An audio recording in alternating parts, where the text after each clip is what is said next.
Ako nga pala si Prince Noah Porocha from Grade 11 Turquoise. Ang natutunan ko sa convocation noong September 11 ay kung paano tayo mag-grow through prayer.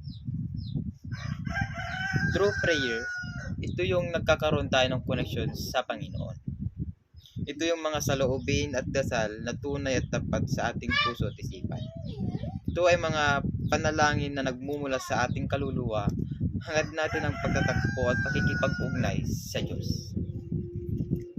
Sabi nga sa Philippians chapter 4 verse 6, "Do not be anxious about anything, but in every situation by prayer and petition with thanksgiving present your request to God."